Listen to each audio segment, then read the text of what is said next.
Gandang araw po sa inyong lahat. Ngayon ay narito ako para sa isang matinding pampaswerte na talaga namang magiging dahilan upang ang pera sa inyo ay lumago ng lumago at hindi titigil.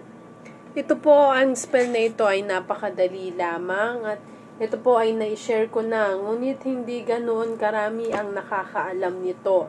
Maaring narinig nyo na ito pero sigurado ako na ito ay napaka-epektibo namang talaga, kaya nais ko itong ibahagi muli sa inyo. Ito, dito wala kang gagastusin masyado dahil mayroon ka na nito ng mga gamit na ito sa iyong bahay, sigurado ako niyan.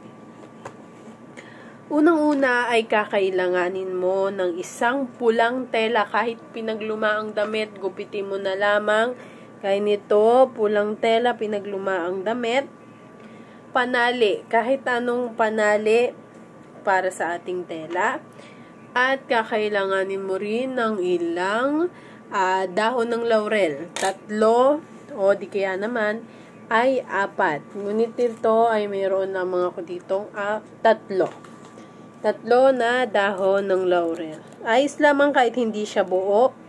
Ngunit, ang gagawin natin dito ay kung 3, depende sa iyo kung 3 o 4 o 5, kahit ilan ang gusto mo, dahil susulatan natin ito ng ating mga kahilingan na sisimbolo sa mga bagay na nais nating makamit, gaya na lamang ng prosperidad. Nako, sino ba namang hindi gusto ng prosperidad? Sulat mo yan sa isa nating dahon ng laurel. Siguraduhin nyo na dito tayo sa harap ng dahon ng laurel susulat at hindi dito sa likuran niya. Kung makikita mo kung saan dyan, ito yung likuran at ito yung harapan. Kung makikita mo, mas makinang siya. Ito ay hindi masyado. At yan yung arko rin niya. Makikita natin, no? Yan, mas green yung unahan niya. Kaya doon tayo magsusulat. Unang-una ay maaari mong sulat prosperidad dahil nais nating magkaroon ng prosperidad sa ating buhay. Yan. Habang sinusulat mo ang prosperidad, hawakan mo ito pagkatapos at isipin mo ang mga prosperidad na darating sa iyo. Sunod naman, halimbawa ay gusto natin ng kapayapaan. Siyempre, nais natin ng kapayapaan sa ating pamilya. Maaari, hindi nag-aaway-away, tahimik lamang. At siyempre, ay hawakan mo ito at iisipin mo kung paano kapayapaan ang nais mong mangyari. Sunod naman, ang nanaisin pa natin ay siyempre, ang swerte. Kahit anong sipag mo, kung malas ka talaga, ay wala rin. No? Kaya nga sinasabi namin sa inyo na ang swerte na ating ibinibigay ay sasamahan dapat natin ng sipag. Bakit? Dahil kung swerte lamang ng swerte, ay talo ka pa rin. Dahil paano mapupunta sa iyo ang mga swerte kung nariyan ka lang sa iyong bahay? Halimbawa ay may pupuntahan ka pala at naroon pala ang swerte na papa sa iyo o sa trabaho na kukuhanin mo.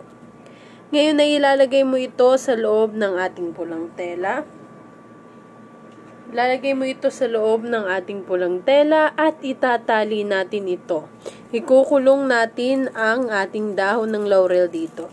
Ngayon, ang maaari nyong gawin upang mas maging maganda ay sunugin nyo muna ang dahon ng laurel at habang sinusunog nyo ang bawat isa nito, ay iniisip nyo ang lahat ng swerteng matatamo nyo, ang pasasalamat at iisipin nyo na nakuha nyo na ito. Ngunit kung mas napagdesisyonan nyo na ganito na lamang, ay ayos lamang din naman. Ngayon, saan nyo ito ilalagay? Ilalagay nyo ito doon sa inyong bigasan at dapat doon sa inyong bigasan na hindi mawawalan ng bigas. Kahit ilang piraso na lamang ng bigas ay nariyon, ay basta ay may bigas pa at kahit ilang piraso lamang ay ayos na iyon. Pwede na iyon. Ilalagay lamang natin ito dito at hindi dapat natin ito papatagalin ng 6 na buwan Dahil baka pamahayan na ito ng insekto, itapon mo na ito maaring 3 buwan o 6 na buwan. Yun lamang, at syempre, kagaya nga ng sinasabi namin sa inyo, kung hindi kayo naniniwala sa mga ganito ay wag nyo na itong gagawin dahil magsasayang lamang kayo ng oras at magsasayang lamang kayo ng mga gamit ninyo. Maraming salamat at sana'y nakatulong sa inyo ang video na ito.